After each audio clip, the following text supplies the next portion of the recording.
Welcome to the JP8 Report. This is James Pierce with the JP8 Report, episode 308. Welcome, everyone. Thank you for tuning in to the JP8 Report. And I had to get my slide ready. Thank you all. I know I'm like a minute or so late. I apologize. I was interviewing a congressional candidate for District 31 here in Texas, and we went 51 minutes, and he set a land speed record. But he was relaxed and he was honest, and it turned out to be a really good interview. He was very well prepared. But thank y'all very much for tuning in. And before we get started, hold on, let me check one thing before I go nuts here. Okay, it's on silent. I barely had time to reset before I sat down. Okay, so like I said, welcome to the JP8 Report. And don't forget, if you're watching this, I'm on live Monday through Friday, 12 p.m. to 1 p.m. And then I do Rumble Premium sometimes, which I will be doing today. And then sometimes in the morning, I've been doing it more often than not, which is pretty fun. From 6:30 to 7, I just do a quick rundown and some America 250 stuff, and I get the day started. But look, click the follow button, and you'll find out when I go live, and then click that thumbs up button and give me a like. And look, also like a retired Rob 53. That's my buddy Rob right here in Copper's Cove. He just chatted just a second ago. Please ask me questions, do some comments. It's free of charge. If you say something silly, it goes away when I sign off of the podcast. So it's a temporary file. So engage me. Rumble wants us to have live chats. If we don't, like you heard the phrase, if you don't use it, you'll lose it. That's what that if people stop using the chat, eventually it'll go away because it won't be economically advantaged for them use. But let's do it, okay? Let's have some fun. So give me some chats and then share the podcast. And if you feel froggy, there's that tip button right beside the JP8 Report. You can give me a tip if you want. All right. So America 250. So what I got for America 250 was on the 21st of January, besides what I read this morning. So I'll tell you what I read this morning real quick because it's one statement. Peter Muhlenberg, and since Rob is a pastor, he'll like this. Peter Muhlenberg, a pastor, gave his last sermon and said, "A time to pray, and a time to fight." And he took off his robe to show he was wearing a Continental Army uniform.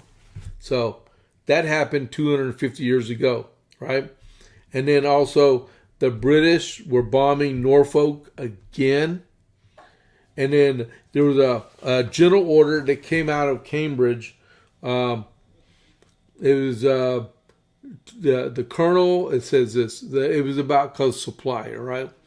The colonel or commanding officer of each regiment is forthwith to send out one or two prudent and sensible officers to buy up such arms as are wanted for his regiment.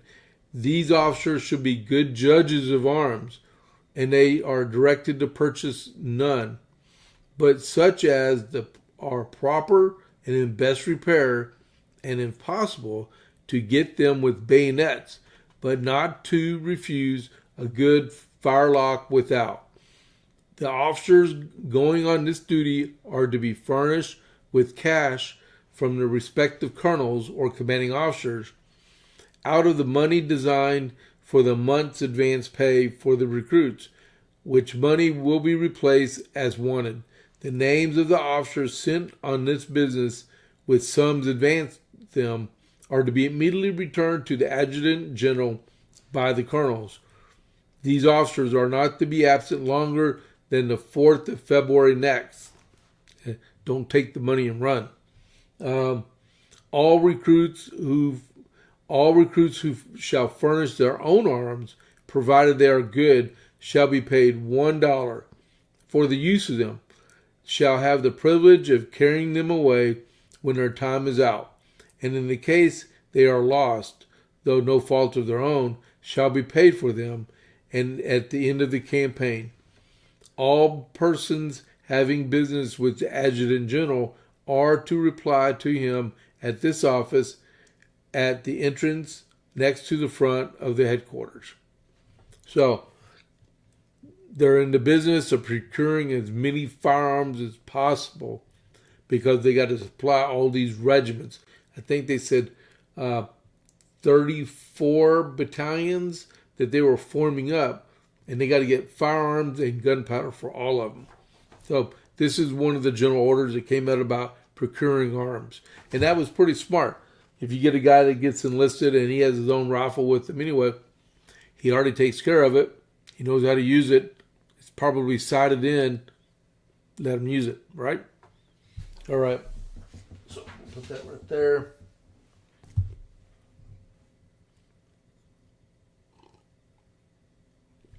Alrighty. So, we got to talk about Dalmatian guys. Dalmatian burgers. They're smash burgers and dogs right here in Copper's Cove. They all their ingredients are homemade and fresh, including the buns. And they're open from for lunch Monday through Saturday, 11 to 2, and for dinner from Tuesday to Saturday, 5:30 to 7, unless they sell out. And they're located behind Bush's Chicken on the west side of Copper's Cove at the back of the shopping center. So if you're in the market for a good burger for lunch or dinner, these guys are really, really good. All right. So I've been up since about 4 o'clock this morning watching the news. And did y'all hear that the president last night had to turn around and go back to D.C. because they had an electrical problem in Air Force One? So they were like 45 minutes in the flight, and then they had to turn around and come back, land the plane, and deplane and put the president on another aircraft, which they were probably already getting ready. And then he flew off to Switzerland, and then everybody else did also. He got in earlier this morning. I think he landed about 4:30 in the morning, I think. And he gave a speech at about 7:30ish Central Time, my time, right? It was good, as you saw from the title, that he is not going to use force.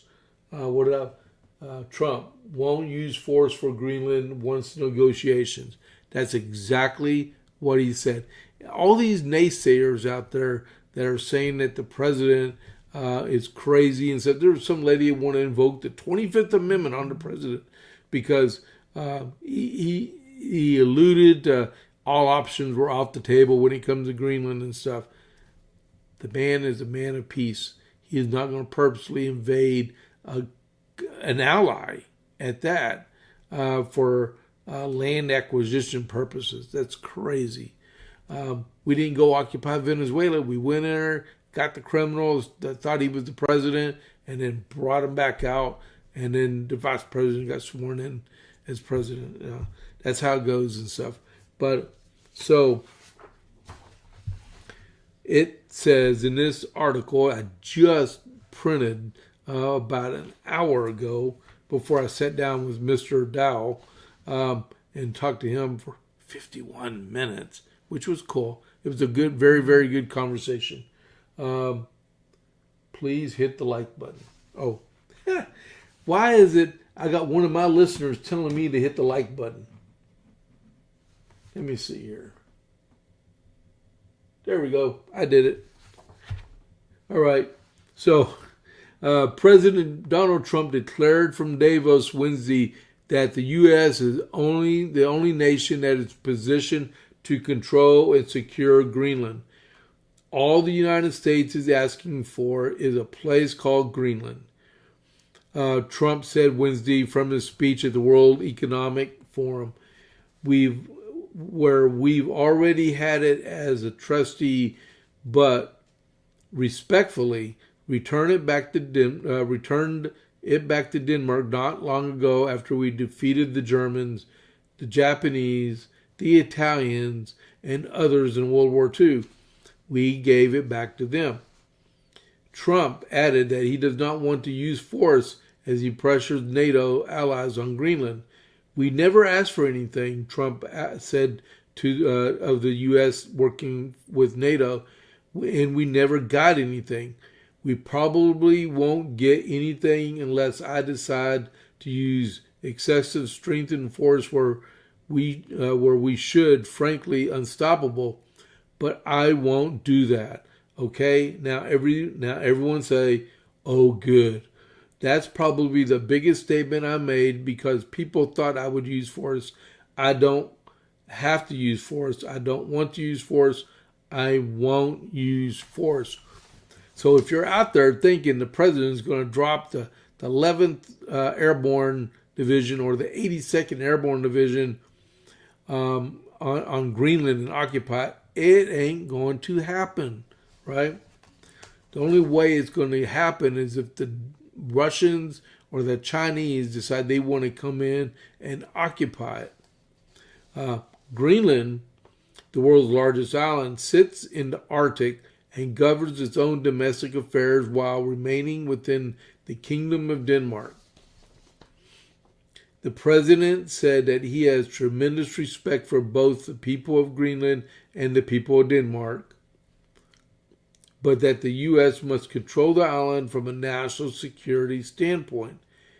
And the fact is, no nation or group or nations in any position is able to secure Greenland other than the United States, with a great power much greater than the people even understand, he said. The White House has reiterated that Trump views Greenland as a national security priority, and officials have not ruled out the use of U.S. military as administration ways to acquire the territory. Now, that was before he made his speech. Trump was asked Tuesday, remember the day's Wednesday, the one-year anniversary of his inauguration, how far would he go to Greenland, responding with a terse, "You'll find out" response. The president described Greenland as a vast, almost entirely uninhabited and underdeveloped territory that's sitting undefended in a key strategic location between the United States, Russia, and China. He pushed back that the U.S. is not seeking to acquire Greenland for its rare earths, but due to the location from a national security standpoint. I'll stop right there for a second. So if you're looking down on Greenland, you see where United States, Russia, Greenland, and then Europe, right? Well, for the Golden Dome that they were talking about, the most strategic point to station the Golden Dome is in Greenland, because it provides the closest intercept points for stuff launched toward the United States, right? So the enormous, this would not be a threat to NATO, he said.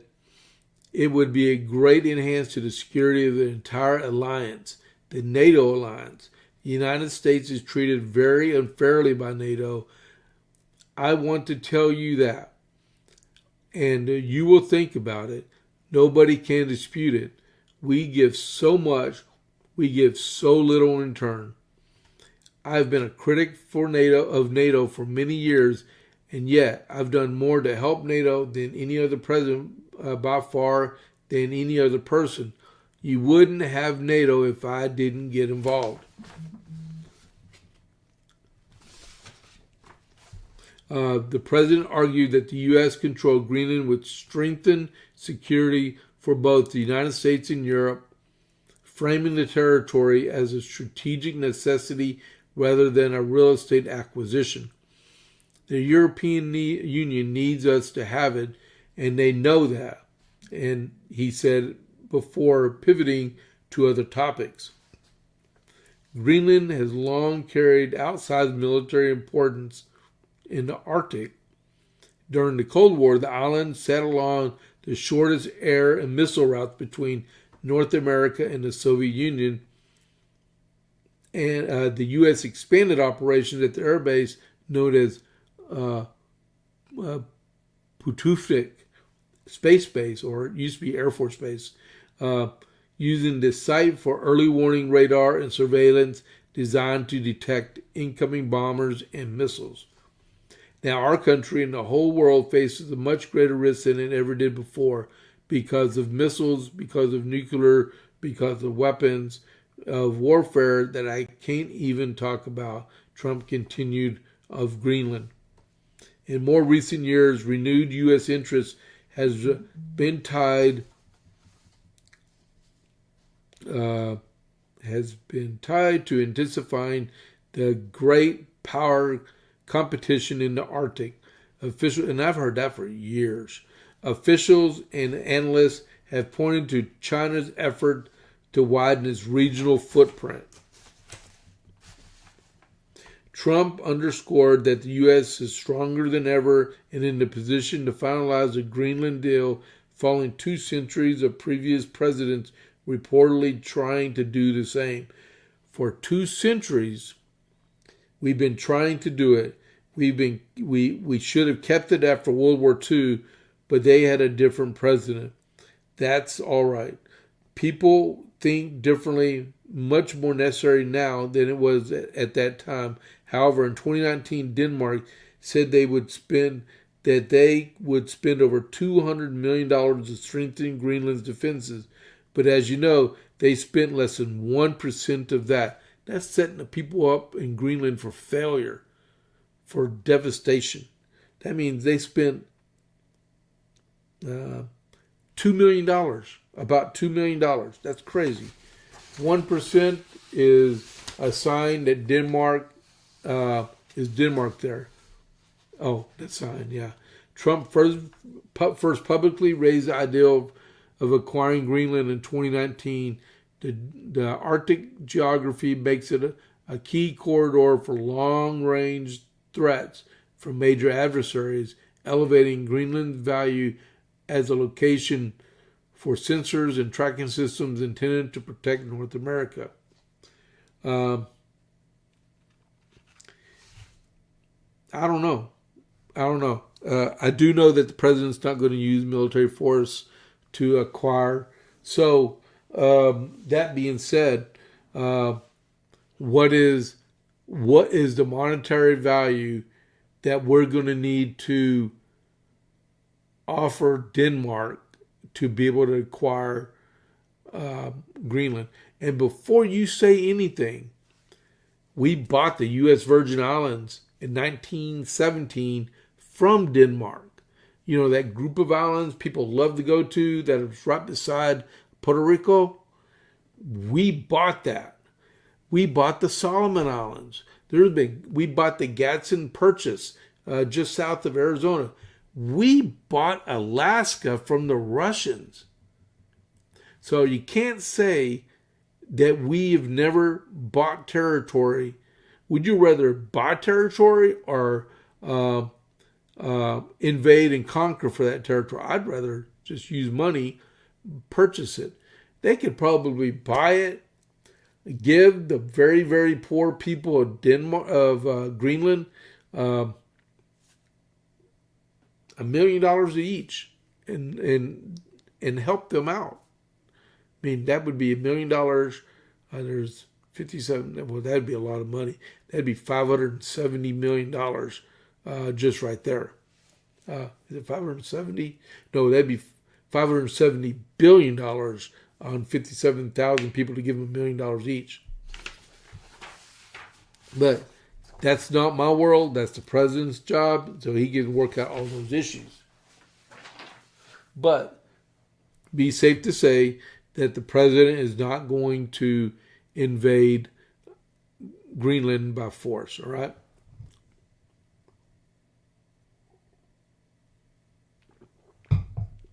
All right, so got that one done. Did y'all hear the big political news coming out of Minnesota this morning? I put it on my early morning podcast. Michelle Tafoya, she used to be an NFL reporter, right? And she came over to Fox News, and then she'd been on the Greg Gutfeld show a lot. But Michelle Tafoya is running for the Senate. And so saying, exclusive, this came out about 6 o'clock this morning. This was awesome. Saying that she wants to bring sanity and normalcy back to her home state of Minnesota, former longtime TV sports reporter turned political activist and conservative commentator Michelle Tafoya on Wednesday formally launched a campaign for the Senate in a bid to flip the Democrat-held seat. We are suffering a crisis here in Minnesota, and really, it's a crisis of leadership. We have career politicians who have brought us to this place, and they're not coming to save us. So some of us are going to have to take a step up and clean up the mess ourselves. Tafoya said in an exclusive interview, Fox News Digital, and explained why she's running in the blue-leaning state. Tafoya is bidding to win a seat being held by retiring Democrat Senator Tina Smith, which national Republicans are eyeing it as they aim not only to defend but expand their 53 to 47 majority in the chamber in this year's midterm elections. The announcement from Tafoya came as Minnesota's ground zero in the national battle over President Trump's illegal immigration crackdown, with a massive deployment of agents from the Department of Homeland Security and Immigration and Customs Enforcement. The arrest of thousands of migrants and fatal shooting by an ICE agent of Renee Good, a Minnesota woman demonstrating against the immigration crackdown, has fueled anti-ICE protests in Minneapolis and across the country. And Minnesota is also reeling from a fraud scandal that is beginning of the month forced Tim Walz, the Democrat Party's 2024 vice presidential nominee, to drop his re-election bid. We've got to decide, she said, we got to decide not between right versus left, but right versus wrong. We've got to decide. We are going to build up with the common sense that made this country great, or are we going to tear us apart with the corruption and the crazy that we are seeing? Tafoya emphasized. I think people know the answer to that, and that's why I'm running. Tafoya called the shooting of Good, a 37-year-old mother of three, absolutely tragic. My heart sincerely goes out to her family and to those who love her. It should have not happened. But Tafoya, how did we get to this place? It is the environment. How did this environment get created where people feeling it is their duty to go out and put their cars or their bodies in front of federal law enforcement, and would contend that Governor Walz and Mayor Jacob Frey of Minneapolis have ginned this up, which is right, which is totally right. And she charged that Walz and Frey are fanning the flames. We've got to have a change in leadership. We've got to have people who are willing to assuage the situation, to calm it down and not stir it up, and get rid of the hate for law enforcement. Tafoya, who spoke as the Justice Department sent subpoenas to Walz, Frey, and other state leaders, including Keith Ellison, on the escalation of the federal investigation on whether state officials conspired to impede law enforcement amid immigration operations. And then Walz said, do I even want to talk about Tim Walz? So, Michelle Tafoya is running for the United States Senate. And I heard about this about 3 weeks ago. They had political leaders and some donors and people like that were talking to her, and they were trying to get her to commit, and she wanted to think about it. And I guess she came to the right decision and issued that formal announcement this morning that she's running for the United States Senate. So, Minnesota, you have a choice. You have a choice to stay in yesteryear and destroy everything in sight, or you can go for the future and build on it and get someone that's ready to serve you. And that would be Michelle Tafoya. All right. So, talked about, man, that is awesome news, isn't it?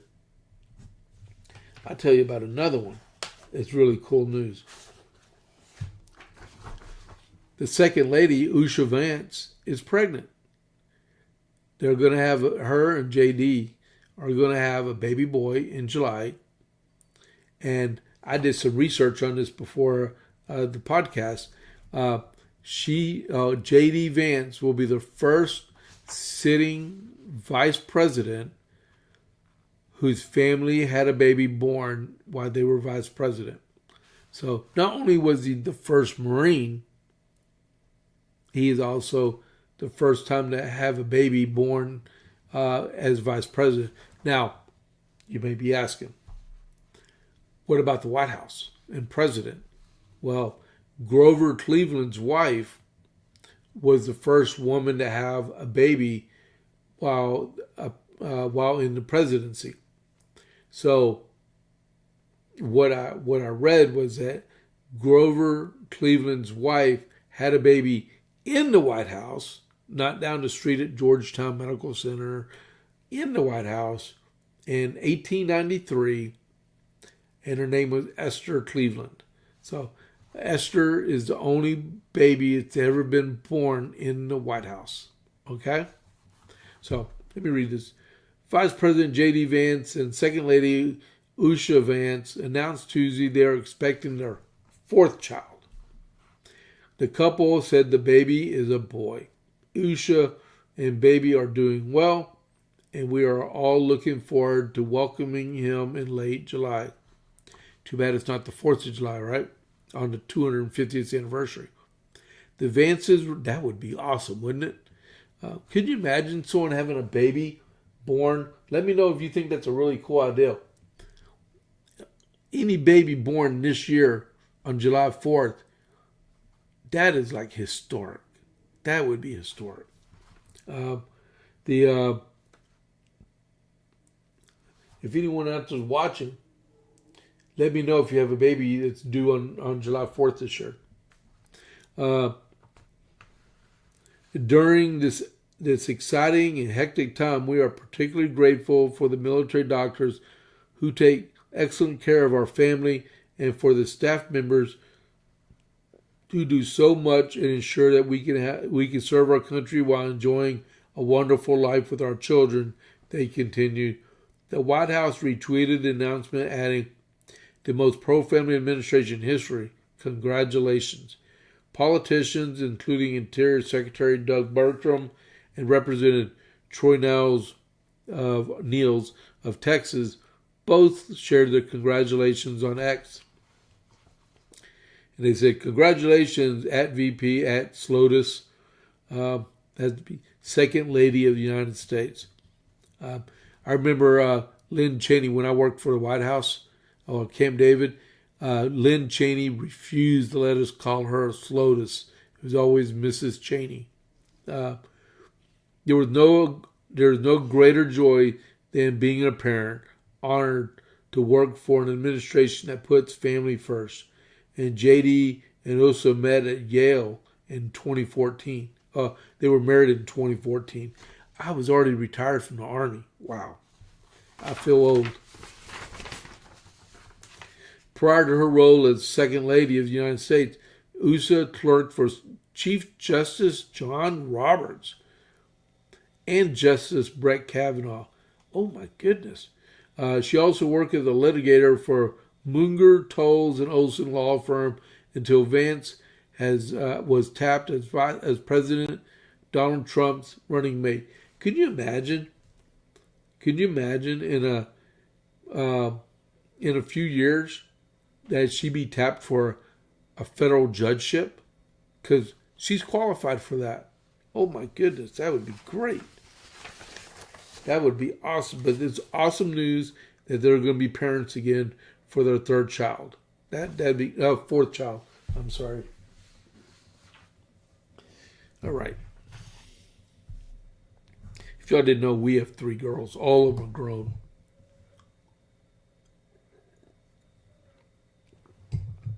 Okay, since we're 30 minutes in, just a quick checkup.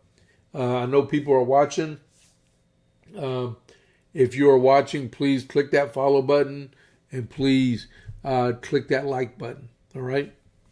All right, so next. I am going to run out of news today. No,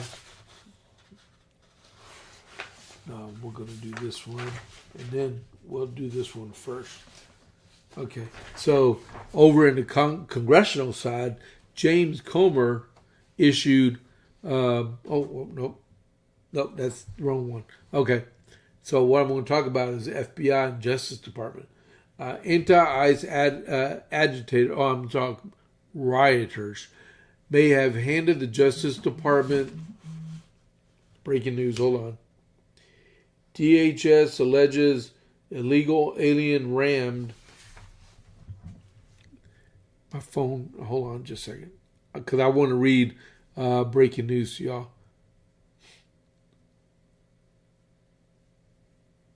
And it went away.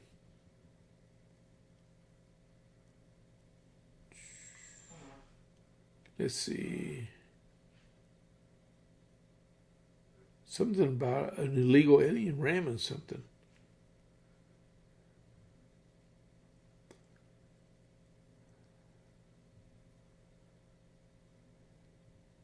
I can't believe it went away that fast. Can't find it.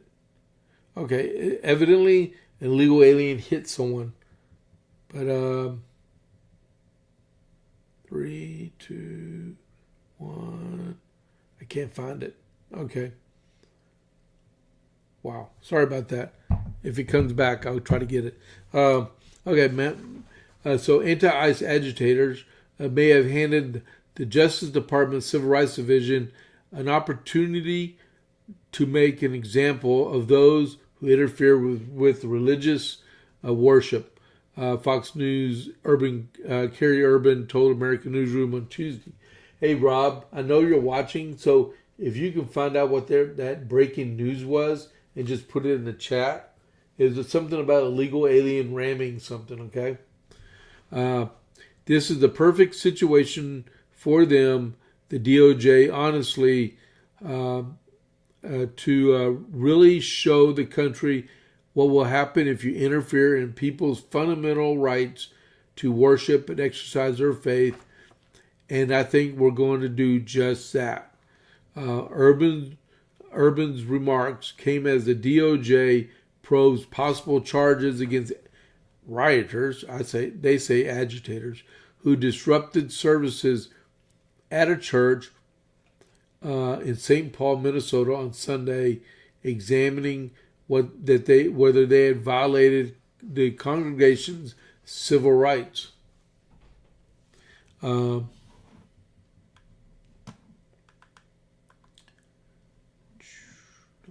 We'll do that one, yeah. There are laws on the books that expressly prohibit this kind of behavior with churches. And there are laws that prohibit conspiracy to interfere with someone's constitutional right.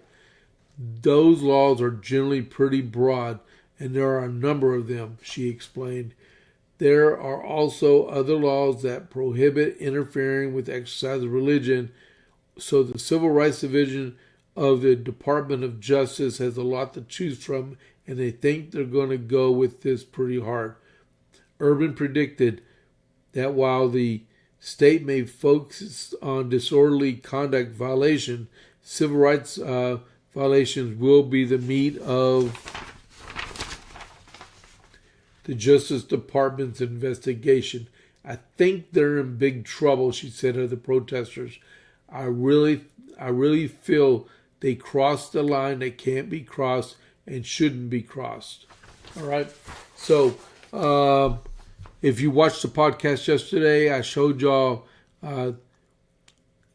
18 U.S. Code, Chapter 13, Section 248. I think that's what it was, when it described the penalties in the second paragraph for doing stuff inside a church or religious location, right? So it's called the Faces Act. All right. So I don't think he found anything yet. My hat's off to the FBI and the DOJ for doing this, because, you know,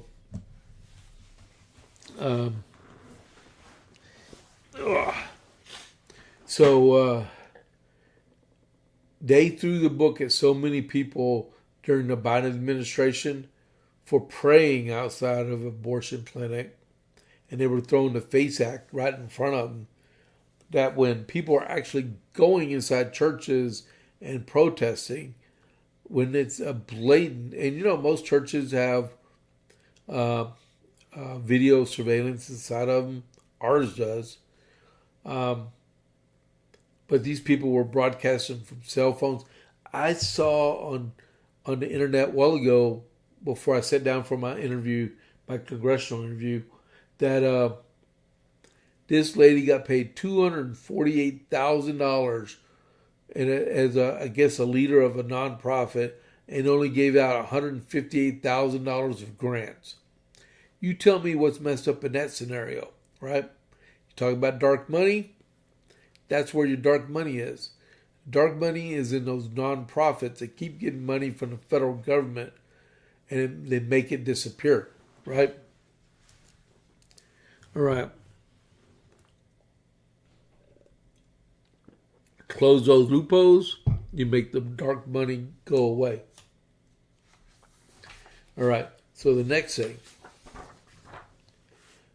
James Comer dares Democrats to advance Clinton contempt of Congress resolutions or be exposed as hypocrites. House Oversight Committee Chairman James Comer is calling for bipartisanship on a key vote that would lead to former President Bill Clinton and next Secretary of State Hillary Clinton face criminal charges. Comer will ask Democrats to join Republicans in teeing up a House-wide votes on holding the Clintons in contempt of Congress on Wednesday after both defied subpoenas to appear before the committee's probe into Jeffrey Epstein. The committee does not take this action lightly, but subpoenas are not mere suggestions. They carry the force of law and require compliance, Homer will say, according to an excerpt obtained by Fox News Digital. Former President Clinton and Secretary Clinton both are legally required to appear for depositions before this committee. They refused. We've offered a flexibility of scheduling. The response we received was not cooperation but defiance, marked by repeatedly delays, excuses, obstruction, and Comer will say, today the Clintons must be held accountable for their actions. All Democrats must support these measures or they will be exposed as hypocrites. The committee is meeting at 10 a.m. Wednesday, which was 3 hours ago, and mark up a pair of reports on holding the Clintons in contempt. If they pass, which they're expected to, largely along party lines, it will pave the way for the full House to vote on whether to refer the Clintons to the Department of Justice for prosecution. We must do what is necessary to uphold the Congress's investigation authority, which is imperative to the legislative process, Comer will say. And we are going to demonstrate to the American people that justice is applied equally to everyone, regardless position, pedigree, or prestige. An contempt of Congress conviction is a misdemeanor that carries a maximum of $100,000 and up to 1 year in jail. And Steve Bannon, Peter Navarro, and associates of President Trump were found guilty of that charge after defying subpoenas sent to a now defunct House Select Committee on January 6th riot. So, the Clintons were 2 out of 10 Comer subpoenaed over the summer as part of the Oversight Committee into Jeffrey Epstein. You know what would have prevented this is if they did not do that discharge petition requiring the full, complete release of all the Epstein files. They already knew that Clinton was involved. But if they wouldn't have petitioned for that to be discharged, it probably would have never have happened, right? Never, right? So either they can appear and answer questions, or they can pay up to $100,000 fine and go to jail. Up to them. But it looks like, I don't know, I haven't seen the news on it or anything, but let me hit this button. Hold on, let me see if anything. No, nothing came out from James Comer yet. All right, so we'll go to the FBI. And the FBI Director Patel warns, I'm not even going to make it today. I'm already at 12:43. Wow. I think I'm putting too much research into this. FBI Director Kash Patel said his agency is carrying out President Trump's mandate to enforce the law entirely, warning that elected officials are not exempt from federal scrutiny following the Justice Department's grand jury subpoenas Tuesday to 5 Minnesota government offices. No one, elected official, private citizen, or otherwise, gets to impede and obstruct a general law enforcement investigation. No one, he said on Sean Hannity's show. Patel's remarks come after the Justice Department sent grand jury subpoenas, hear this, guys, to Tim Walz, to Mayor Jacob Frey, and multiple other state officials as part of the probe into whether they conspired to impede investigation enforcement operations. The subpoena served by the FBI seeks records and communications tied to the alleged effort. It doesn't say who the other people are, but one of them I heard was Keith Ellison, all right? So, let's see if it says it on the next page. Yep, it says Keith Ellison right here. Who are the other two? It does not say in this article. So Ellison, Frey, and Walz are the 3 out of the 5 that received subpoenas for the grand jury. The problem is it's either they're going in to be witnesses for the grand jury, or they're about to get charges filed on them. All right.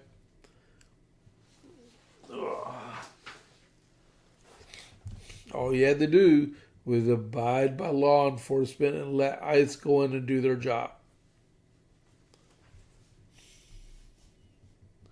All right. I got that one too. All right. So I'll do a fun one for y'all guys. How about this? Who here knows where Buc-ee's is or ever been to a Buc-ee's? I have. We have one about 20 miles from here. We've been there many times. My daughter's got to pass it to go to work every single day. Right? So Buc-ee's is a convenience store. Plus it has memorabilia in it. Plus homewares in it, plus gas stations and food. So, like the one in Temple has 100 gas pumps at it. There's some of them that got 200, right? And I think that's a lot. Buc-ee's started about a couple of years ago, started expanding outside of the state of Texas, because that's where they're home from, right? Well, they're about to build a new one in Fort Pierce, Florida. 76,000 square feet in St. Lucie County. Following state approval. How many? There will be more than 700 parking places. Oh my God. If approved, the massive convenience store will sit on I-95 and Indira Road, northwest of Fort Pierce and southwest of Vero Beach, and will feature 120 gas pumps and 18 electrical vehicle charging stations. The new location is bigger than Luling, Texas store, which already occupies 75,000 square feet. The travel center, which officially opened in June 2024, has been the largest to date. Prior to opening, the title belonged to the 74,000 square foot Buc-ee's in Tennessee. I've never been to that one. I've been to a Buc-ee's in Alabama, down in their Mobile, Alabama, and then all over Texas. Wow. Makes me want to go to Buc-ee's there. All righty.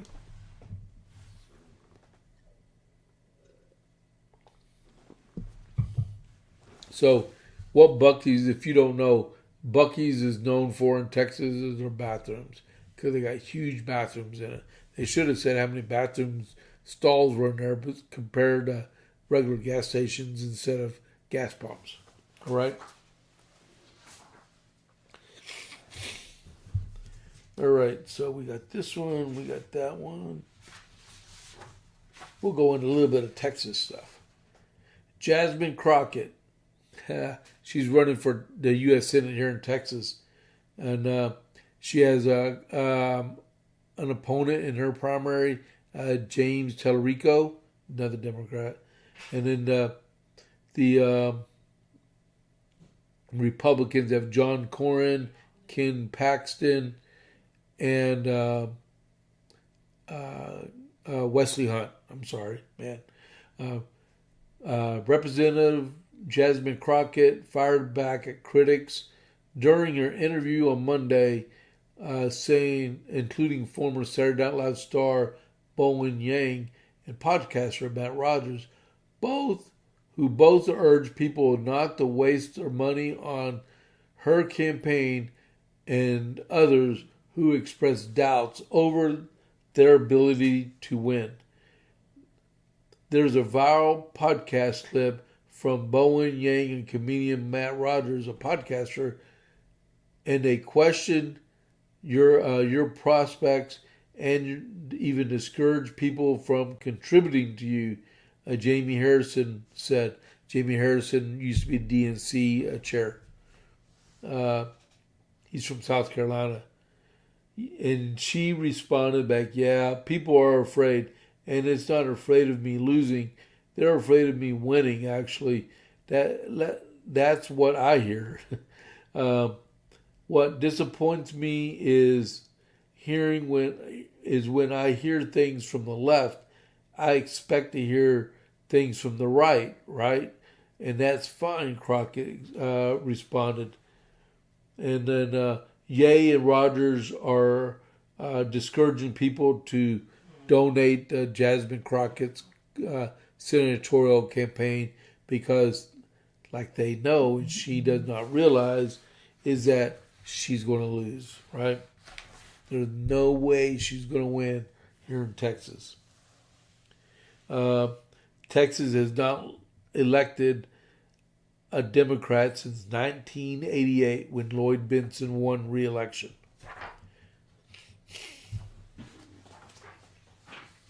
So go ahead, spend your money on Jasmine Crockett because it ain't going nowhere.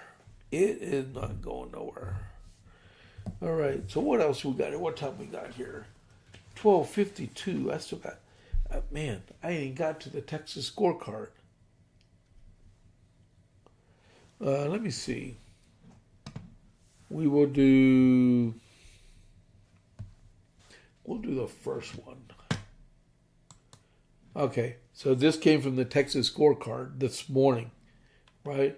North Texas School District rejects request to host Islamic Games.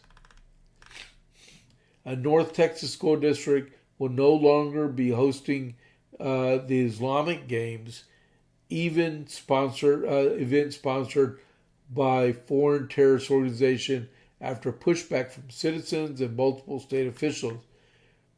The Islamic Games, an athletic event for Islamic youth, were slated to take place at Grapevine, Colleyville Independent School District on May 9th and 10th.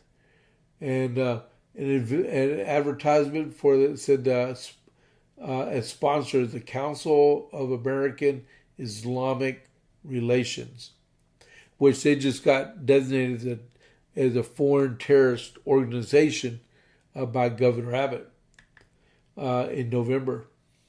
The State Board of Education member Brandon Hall, who represents Grapevine Colley ISD area, posted on social media, "I am opposed to an organization linked to a designated foreign terrorist organization using school facilities. The event should be canceled. I reached out to the board president, and she is on top of the situation." State Representative Jared Patterson and Jeff Leach both spoke out against CARE's sponsorship of the event. Wow. Michelle Obama reveals she and Barack Obama have attended couples therapy. Our marriage is a constant work. That's breaking news from New York Post. Okay, so before I go on to something else, Texas Government Code 2252.152 states that a government entity may not enter into a governmental contract with a company identified as a foreign terrorist organization, said a spokesman from the district. Plus, GCISD provided notice that it is severing the negotiations for the use of district properties for the 2026 Islamic Games, and Representative Leach praised the district for doing the right thing. Now, what you might not know also is in October 2026, Sci Fair down in Houston area, just north of Katy, they're going to do another event of the Islamic Games also. I can see that shoe dropping like really most rickety tick, right?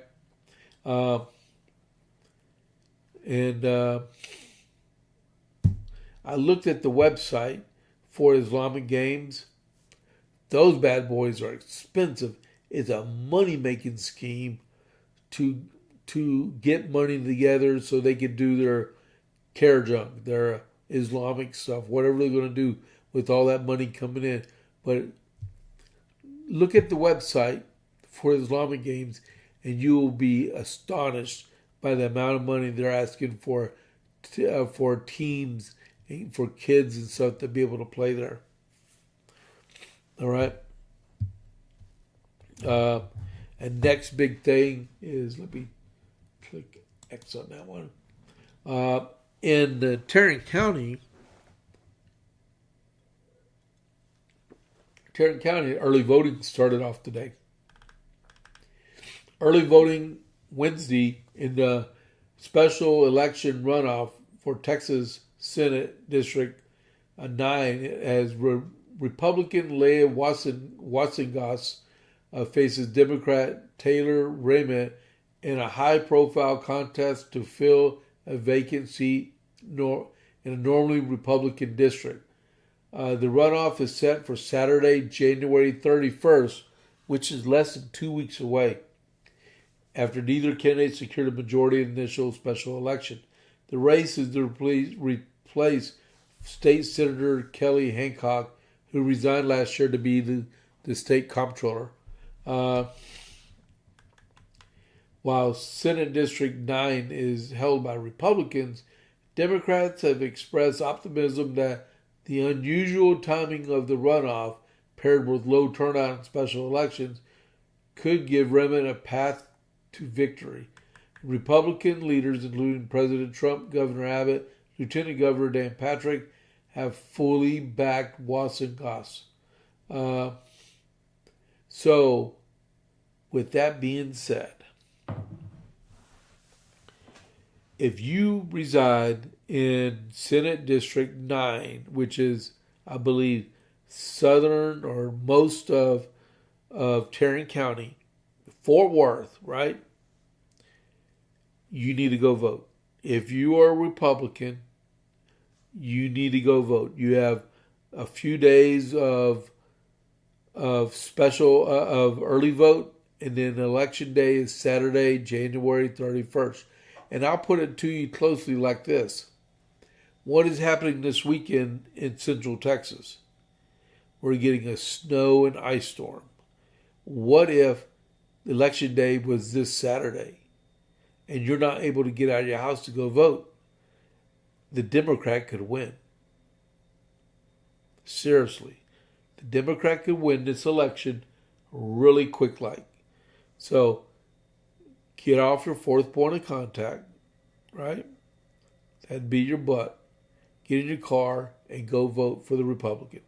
That's the only way we're going to retain our majorities is get out there and vote, right? So you got a few days to go vote. Let's go vote.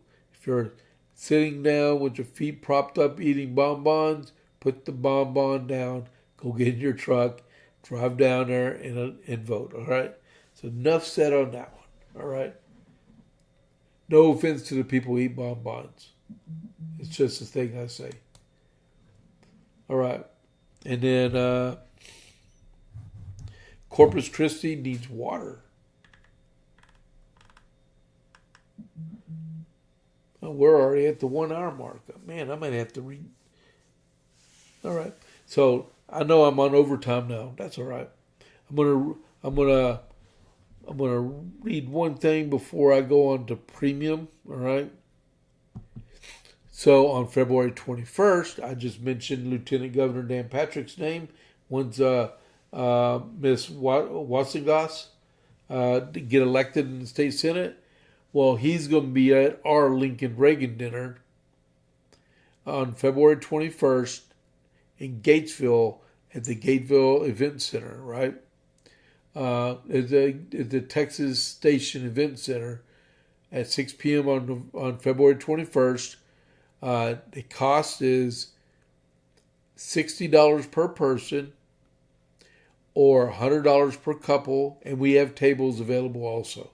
So scan the QR code, or you can go to Coriel County Republican Party, and I do believe they have this pinned to the top, and you can go that route also. All right?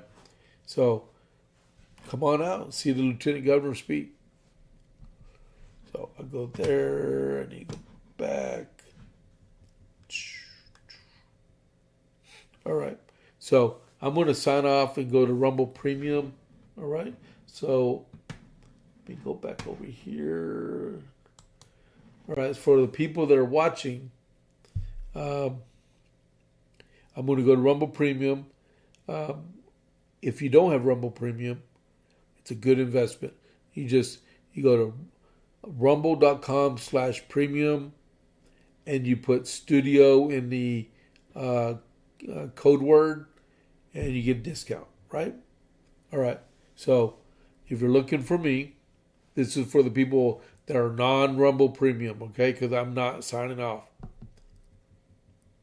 All right. You can find me at James Pierce Jr.